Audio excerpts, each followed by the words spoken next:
Welcome and thanks for being here. Your time matters, especially right now. We know you're heading into Q4 under real pressure. Costs are rising, platforms are more saturated, improving ROI is getting harder. You're being asked to do more with less certainty. No pressure, right? In our time together today, you'll get a practical, step-by-step guide for winning on Pinterest this holiday season. What to do, when to do it, and how to make every dollar work harder. Some quick housekeeping. The mics are muted, the Q&A box is live, and we're recording this, so you'll have the replay and slides afterwards. So let's get into it. Here is who's with you today. I'm Chris Millichap. I'm the Senior Manager of Creative Innovation and Scale Team. We also have my colleagues Brittany Govin on Product Marketing, as well as Amy Javankoski, our Senior Industry Manager for U.S. Enterprise Sales. We work with advertisers of all sizes, from SMBs to the largest enterprise clients, but no matter the size, everybody has questions going into Q4, and this webinar is built to help answer those.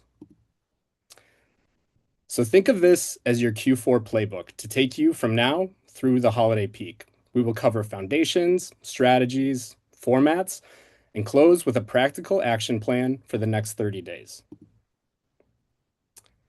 We don't need to tell you why Q4 matters. Stakes are high, budgets are strapped and scrutinized, all while the competition is increasing. And while we can't solve for everything, we can share what Q4 looks like on Pinterest and why our audience here is uniquely built for this season. The Pinterest shopper is different. We often say pinners are planners. They arrive early and they arrive with purpose. They're looking for ideas, products, and inspiration that they can actually use. They compare options visually, and then they act across a longer decision journey. That early planning behavior is what makes Pinterest especially valuable during the holiday season. And the reality is, no shopper follows a clean line from that first impression that they see to purchase in one step, especially during this crazy busy time of year. They discover ideas, compare their options, and then act when the timing is right. And Pinterest can support all three stages of that journey. But it also means that your holiday strategy should not rely on one type of campaign or one type of message. The goal is to move with the shopper as their intent gets stronger through the season. We often see one of the biggest mistakes advertisers make is treating Q4 like one big holiday campaign. But that's not how shoppers behave. The reality is Q4 includes multiple moments. There's Halloween, there's Thanksgiving, Cyber 5, New Year, gifting for friends, gifting for coworkers, often gifting for themselves. And on Pinterest, people move through a series of planning and shopping moments. Each one needs its own timing, its own message, and its own campaign pressure. If you only show up at the peak, even in October, you miss that window when people are still deciding. And these long windows of opportunity give you the runway needed to capture shoppers early in their planning phases. The brands that win holiday are usually not the ones that start their campaigns in October. They're the ones that use the months before peak to get ready. They build signals early, they test creative before costs rise, and they build audiences that they can retarget later. You don't show up to run a marathon without training first, and Q4 is no different. Starting early does not help you launch on time. It doesn't just help you launch on time, it helps you enter peak season with more confidence and less guesswork. And next, I will hand it to Brittany to start setting the stage. Thanks, Chris, for that intro and kicking us off. As Chris shared, I am Brittany Govan, a product marketing manager here in our merchant org at Pinterest. And I'm going to walk you through your path to Q4 success. So not every advertiser starts at the same place, and that's completely okay. We're going to think about your path. Are you a new advertiser? Are you a current advertiser looking to unlock more consistent results? Are you an advertiser building momentum ahead of your peak season? There's no wrong answer here. What matters is understanding your path and the right solution for you. Now, while there may be many paths along this journey, let's take a moment and assess three common paths, one of which may describe you. So first, we're going to look into the new advertiser path. This path is for advertisers who are new to Pinterest. Your priority should be building, but you need to start with a clean foundation first. Second, are you already advertising on Pinterest and ready to unlock more consistent results? For advertisers in this category, You probably already have campaigns running before, but you want to unlock more consistent results. And the advantage here is that you already have the data to work with. Your focus is going to be around rebuilding and implementation. And then lastly, are you an advertiser building momentum ahead of your peak season? So for advertisers who are active and consistent, your job is to scale. So let's sharpen what's working and simplify before Q4 hits. We'll walk through these three scenarios, but you'll want to pay closest attention to the one that matches your situation. So for our new advertisers, your goal right now is to build a clean foundation, not a complicated account structure. So you'll start with one campaign, one ad group, a small set of creative variations. So even a modest, steady budget can help you build useful signals before holiday demand and costs increase. So let's use this summer to learn like what resonates, create consistency, and avoid going into Q4 cold. The goal is to make sure you're ready when Q4 arrives. All right. Now, if you're an advertiser ready to unlock more consistent results, you're in what we call rebuild mode. And your advantage is that you already have the history to learn from. So before launching something new, look closely at what's worked, what hasn't worked, where performance has started to break down. That could be creative fatigue, budget inconsistencies, targeting issues, or measurement gaps. So once you know the root cause, you can start rebuilding your audience pools, leveraging traffic and engagement activity. So the goal here is to fix the issue first, then rebuild on a stronger foundation. Now, for our always on advertisers, your job is different from the other two paths. Like your job is to scale and optimize what you already have. So we'll start with the honest audit. Which campaigns are actually working? Which ad groups are dragging budget? Are you seeing creative fatigue? Then we'll refresh. So what that looks like is updating your catalog, bringing in new creative, rebuilding your retargeting audiences if they've been running on those same parameters for months. And then finally, you'll strengthen your structure. So we often see experienced advertisers with overcomplicated setups that fragment their data and budget. So we want to simplify. Now, for all of our advertisers, pre-testing is how you protect your Q4 investment. This calendar shown here shows you how many high volume moments exist before Q4 even starts. So back to school, Halloween, other summer and fall moments, these are your testing grounds. Use them to prove which setups, which audiences, creatives deserve the heaviest investment when the holiday peak season arrives. So we've walked through these three different advertisers' paths, but they all lead to the same place. So if you're a newer returning advertiser, you want to have that foundation laid and your signals are now growing. So you're ready to grow in Q4. For advertisers who may be getting inconsistent results, and then we've diagnosed that gap and rebuilt those audiences, you're now ready to convert in Q4. For our always on advertisers that have pre-tested their winners, sharpened their structures, you're ready to dominate in Q4. Each path is a Pinterest presence that is ready to perform during Q4 moments that matter the most. So now that you know your advertiser type, let's start with the right foundation. Now I'm going to pass it on to my colleague Amy, who's going to walk you through building your foundation. Great. Thank you, Brittany. As Chris said, I'm Amy Jevenkoski, industry manager based in Chicago, supporting Omni Retail.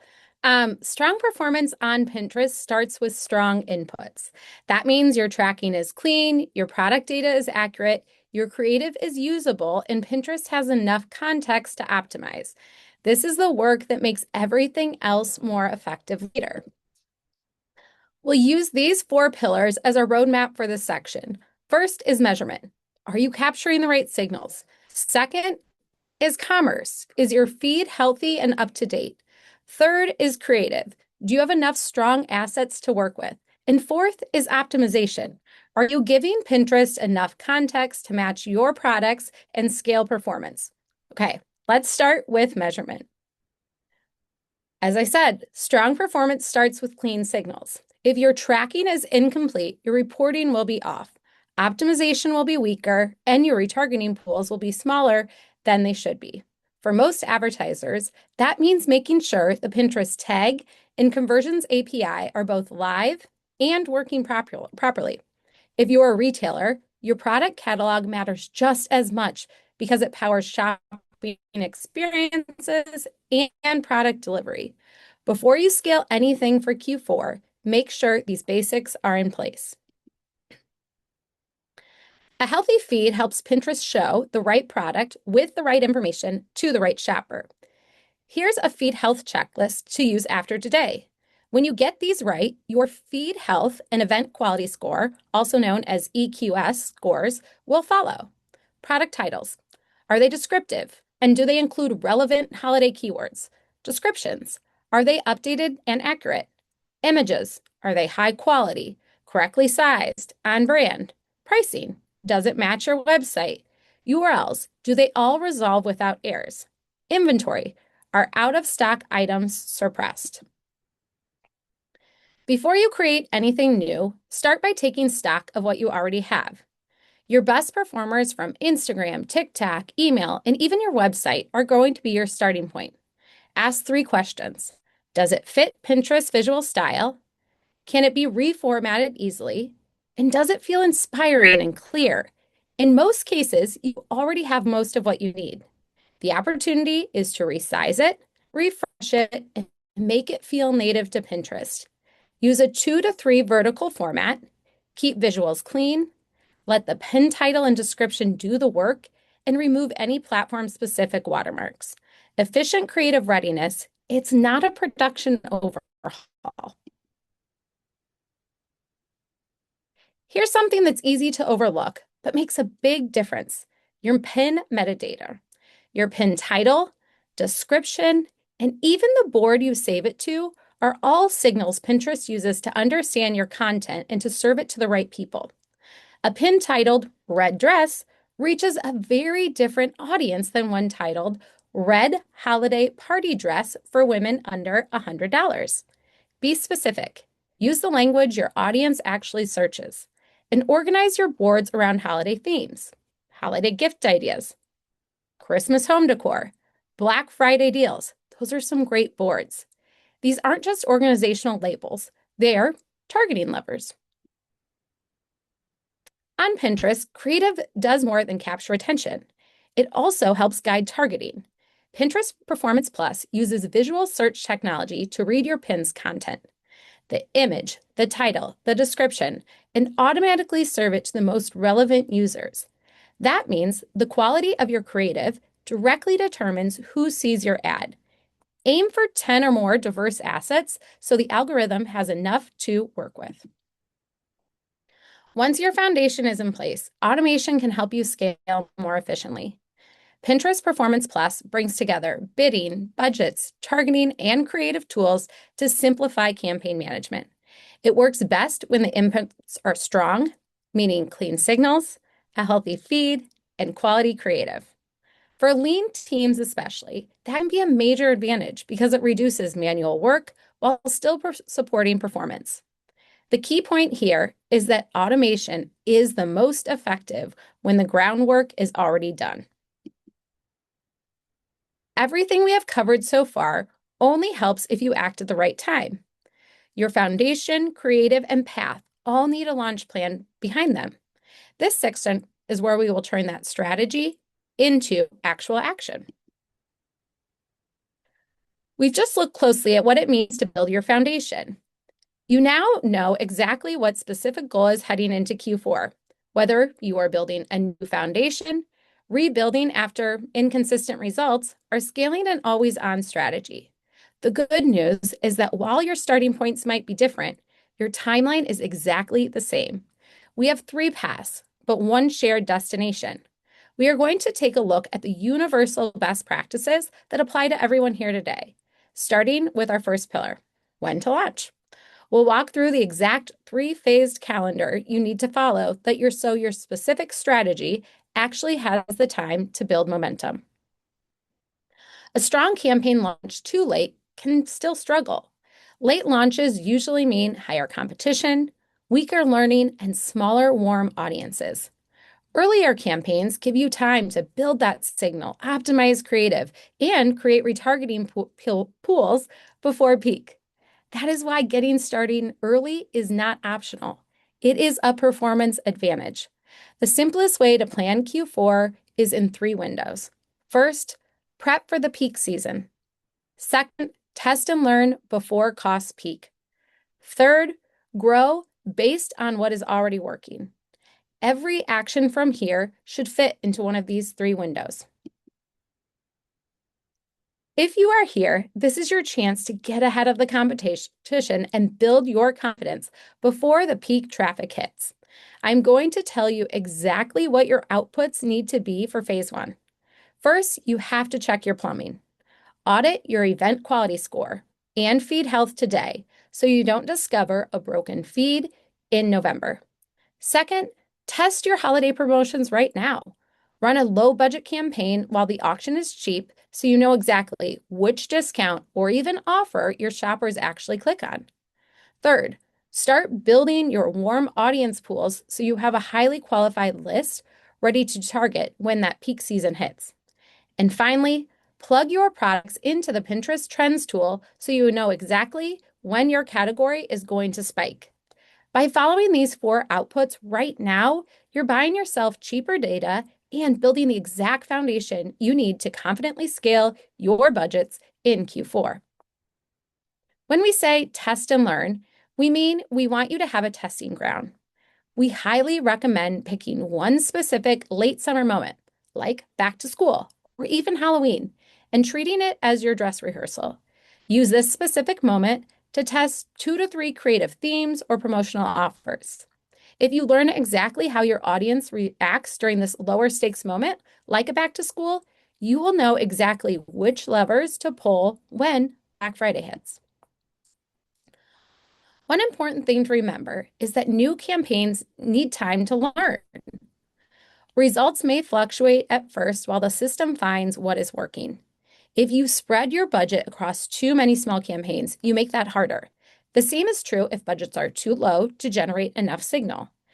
This is another reason to launch earlier and keep the structure simpler than you think. You want campaigns entering peak with learning already behind them. Let's say you've spent the late summer testing, learning, and gathering your data. Now we arrive at phase 3, October and beyond.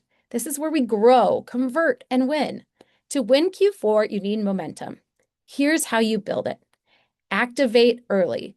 Turn on your full optimized campaign structure in October. This gives your campaigns a crucial learning window to stabilize before a massive holiday traffic surges. Pre-launch your biggest moments. You must launch your Black Friday and Cyber Monday campaigns no later than late October. If you wait until November to start these, you are going to start completely cold during the most expensive, competitive auction period of the year. Let your campaigns warm up while costs are still relatively low. Finally, let's talk about scaling. When peak season hits and you see a campaign with strong performance, human nature tells us to double the budget overnight. Do not do this. You need to scale your winning budgets gradually, in increments of 20 to 30%. If you make massive sudden budget jumps, you will force Pinterest's algorithm to completely reset its learning phase, which will disrupt the very performance you were trying to capitalize on. Be patient, scale steadily, and let the algorithm do the heavy lifting for you. So, we've established exactly when you need to act. You now know your specific path, and you have your 3-phase timeline to build momentum before the Q4 peak. But here's the reality. Having the perfect timeline won't matter if your campaigns are built poorly. If you remember back to our test and learn phase, we talked about the importance of gathering clean data and strong signals. The only way Pinterest can actually process those signals is if your campaigns are structured correctly from the inside out. That brings us to the second pillar of turning our strategy into action: how to structure your campaigns. We are going to look under the hood at the exact architecture you need to use so that when you do launch, your budget is focused, are clear, and the algorithm can easily scale your success. Every Pinterest campaign is built on a strict hierarchy designed to keep your strategy organized and effective. First, think of the ad account as your home base. It houses your billing details, permissions, and aggregates your data and reporting. After that, you have three important components that sit inside of the ad account. The campaign sets the objective. The ad group is where you define the audience, budget, and delivery settings. And the ad is the creative the customer actually sees. For most of you, this simple hierarchy is all you need to understand in order to build a clean, manageable campaign. Before you build anything, start with one question. What is this campaign supposed to achieve? That answer should shape everything else. A sales campaign should not be structured the same way as an awareness campaign. One clear objective keeps budget focused and makes success easier to measure. If the objective is fuzzy, the structure usually gets messy too. Once your objective is clear, the next step is measuring the right way. This is important because campaigns often get judged against the wrong outcomes. If your goal is awareness, focus on reach or video metrics instead. If your goal is sales, focus on conversion metrics like CPA or ROAS. Clear KPI alignment makes optimization much easier and helps teams make better decisions faster. When building out your campaign architecture, it is tempting to create a highly complex setup with dozens of hyper-specific ad groups. Do not do this. Too much segmentation splits your budget too thin. When your budget is fragmented, your ad groups cannot gather enough data, which ultimately dilutes and slows down the algorithm's learning process. Instead, our golden rule is to consolidate before you segment. If you're not sure how to organize your audiences, always start broad.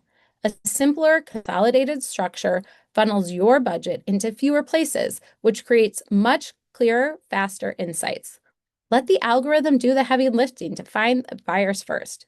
You can always split things out later, but you should only segment your campaigns when you have the data and proof that doing so will actually help your performance. So far, we've built your timeline and we've established a clean, streamlined campaign architecture. You now have a structure that is designed to capture clean data and help the algorithm learn. But a perfect campaign structure is essentially a high-performance engine. It still needs the right fuel to run.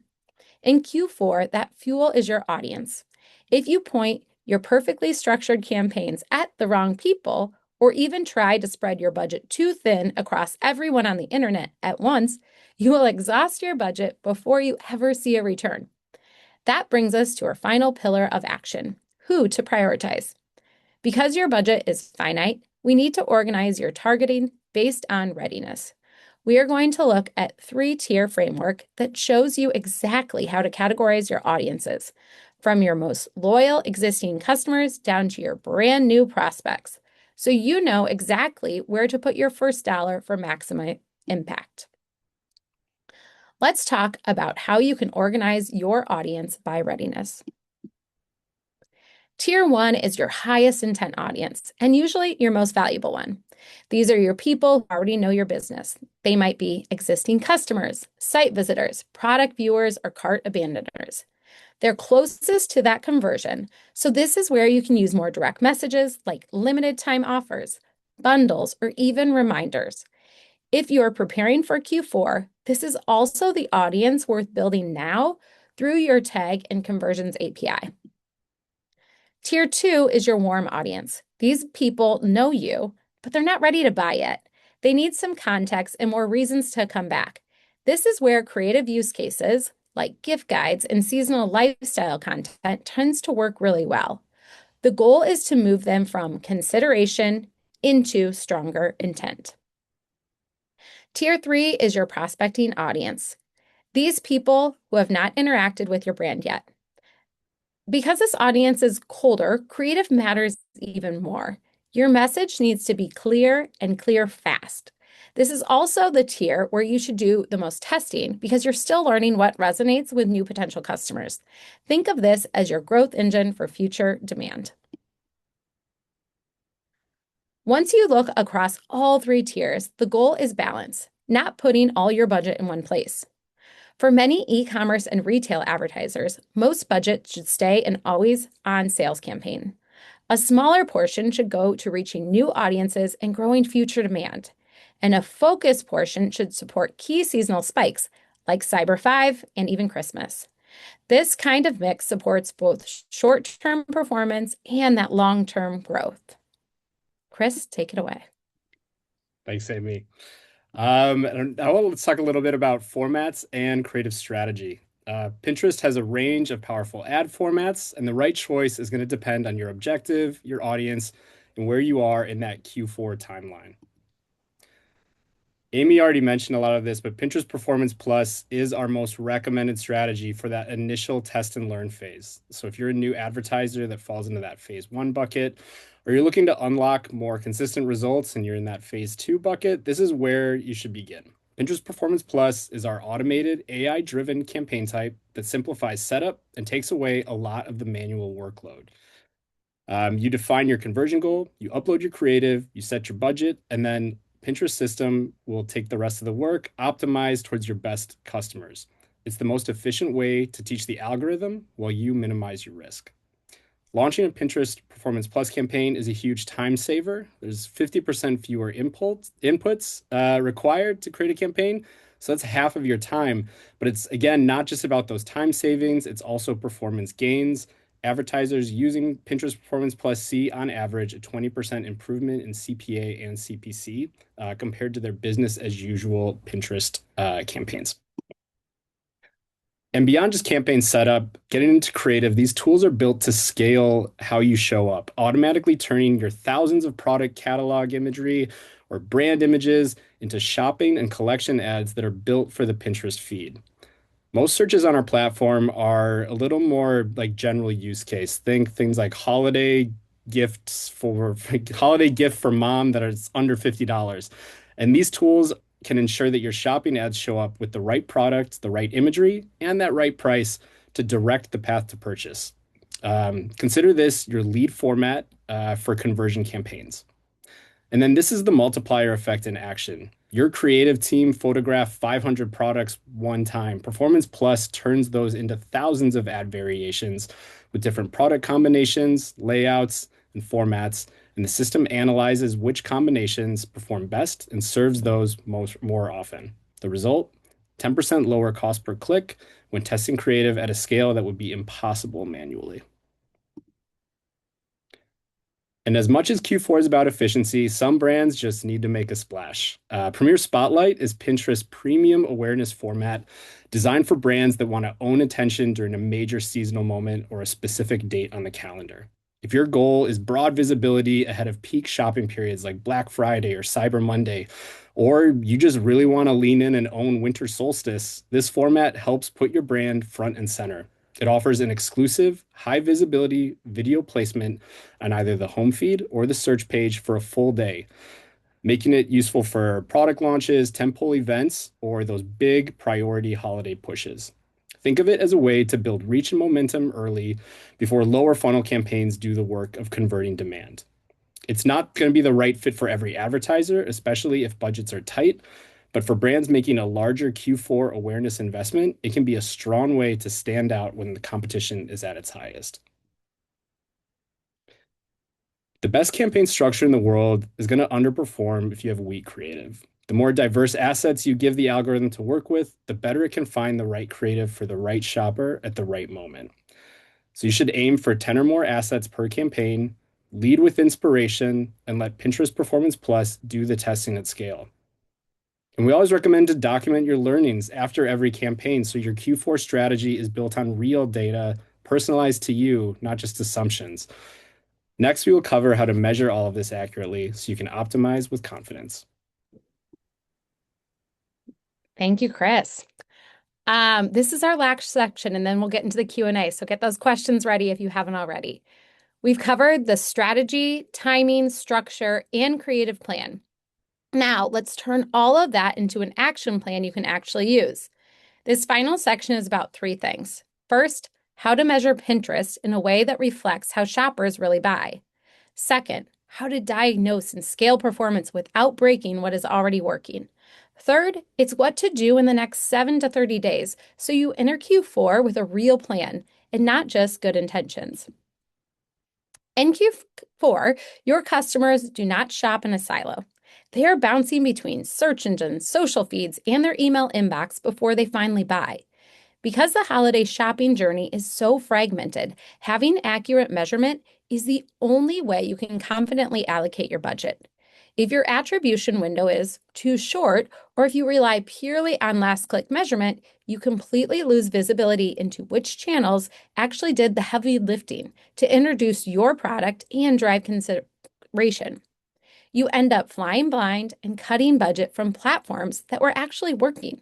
This is why you need to expand your attribution window to match how long your customers actually take to decide. So, choose an attribution window that aligns with your measurement source of truth. When your windows are aligned with actual shopping behavior, you know exactly which platforms are driving your results, allowing you to confidently scale your spending where it matters most. Once measurement and attribution is set up correctly, the next step is knowing how to read what you're seeing. When something underperforms, resist the urge to change everything at once. If you change creative, audience, bid, and budget all at the same time, you'll never know what actually helped. Use this framework instead. High impressions, but low CTR usually points to creative. If you have a strong click-through, but a weak conversion, that usually points to the audience or even your landing page. If conversions are not recording, start with your tag and conversions API. Diagnose first, then adjust one variable at a time. Once you know what is working, the next step is to scale without disrupting performance. The temptation is to pour budget into a winner immediately, but that often backfires. Large changes can reset learning and create unnecessary volatility. Instead, increase budgets gradually. Give the system time to stabilize and then evaluate again. You can also expand by testing strong creative with the next audience tier instead of rebuilding everything. This is where all that earlier work that we're doing now pays off. The more learning you built before peak, the safer scaling becomes. Now, let's turn the strategy into a near-term plan. In the next 7 days, focus on readiness and prioritization. Make sure your measurement is working. Audit your feed if you're using a catalog. Pull together the creative you already have instead of starting from zero. Then confirm where you are starting from. Are you launching, fixing, or scaling? Finally, choose the first Q4 moment you want to plan for and confirm the main objective for that campaign. If you do those things this week, you'll move from vague planning into real working setup. Over the next 30 days, your job is to move from setup into live learning. Launch a campaign that starts building signal and warm audiences. Test a small number of creative themes so you know what resonates or peak. Make sure attribution reflects your category and buying cycle. And build your Q4 moment calendar so you know what is launching, when, and why.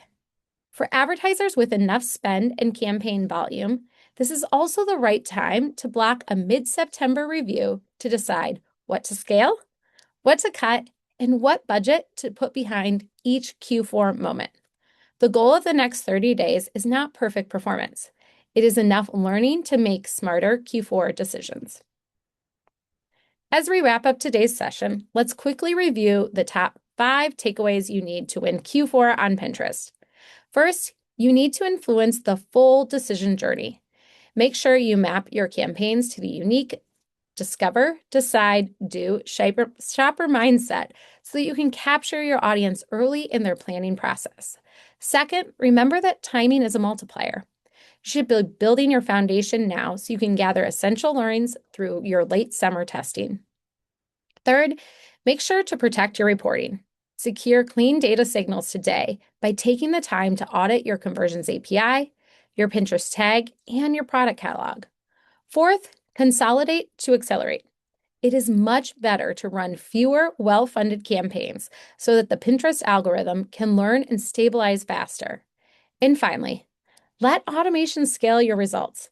Lean into Pinterest Performance Plus to seamlessly optimize your budgets, targeting, and creative assets.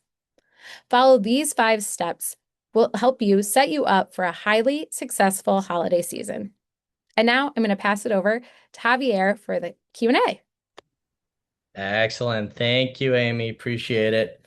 Well, first of all, thank you everybody for joining us today. As you'll see on the screen, we have a QR code, and we would sincerely love your feedback if you can scan it and let us know your thoughts on today's session.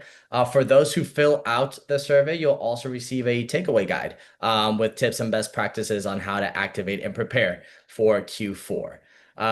We'll also send a follow-up email with a recording of the webinar, and this webinar will also be available on YouTube as well. So again, thank you so much for your time today, but let's take a couple of questions that we received during today's session. The first one being, how can brands use Pinterest to drive qualified traffic to their website and to convert that traffic into sales? Amy, I think you can maybe help out with this one. Oh, I gotta be the lucky first one to go. Thanks for this. I would say to drive qualified traffic and really maximize those sales, brands need to adopt a multi-objective approach, as brands using multiple objectives see nearly 2 times conversions. So structurally, you should organize your targeting by audience readiness across those 3 distinct tiers that we talked about. So tier 1 being retain, so target your high intent users like your existing customers. Tier 2 is at re-engage, so capture those warm audiences who've interacted, but for whatever reason, maybe have not purchased. And then tier 3 is prospect. So reach those new customers. You can use interests, keywords, and accolades for that. To fund this effectively, we would recommend an always on strategy. I would say roughly 75% of your budget is dedicated to driving sales using conversions and catalog sales objectives paired with shopping and your standard image ads. And then use the remaining, 25% of your budget for awareness and consideration to keep feeding new users down the funnel. Finally, utilizing Pinterest Performance Plus suite will allow AI to optimize your ad delivery and targeting. I think this has been shown to drive about an average of a 20% CPA improvement for those catalog sales campaigns. Fantastic. Thank you, Amy. The next one, honestly, I feel, Chris, this might be for you. How can brands stand out on Pinterest in a sea of beautiful content, especially during peak seasonal periods? Thanks. I mean, it is beautiful content. I think from a creative side, we often talk about how competitive the feed is on Pinterest. Like your piece of content is never going to be the only thing on screen at a given time. It's always going to be surrounded by something else. And so that's all the more reason for you to ensure that whatever creative you're bringing to the platform, whether it's an ad or whether it's organic, is of like a higher caliber. So I always recommend lifestyle imagery over a plain product shot on a white background, warm colors and high contrast visuals so that you can pop in the feed, subtle branding instead of a make the logo bigger in your face. And I think most importantly, though, content that feels relevant to what people are actually searching for. Users are here to find inspiration to tackle something in their lives, like what to gift a teenager on their list, what to cook for Friendsgiving, how to wrap a bicycle. That last one is like me, 11:45 p.m., December 24th, 2025. But brands that show up with a solution in their search to what people are searching for are the ones that are going to be rewarded. Awesome. Chris, stick around because I have another one for you. Okay. What's your top tip for increasing organic impressions on Pinterest as a brand? Great question. I saw in the Q&A, there's actually a lot related to this one. What we've seen, the best practices that we have for ads for creative are the same that we have for organic as well. So lifestyle imagery, warm colors. We actually see that some advertisers use engagement metrics from their organic pins to help guide what the creative direction should be for their next paid campaign. So I think there's a lot of value in having both promoted content on the platform as well as leaning into a really good organic strategy. Fantastic. All right. What strategies would you recommend for driving recruitment or applications during the festive period? I think Brittany, you can take this one on.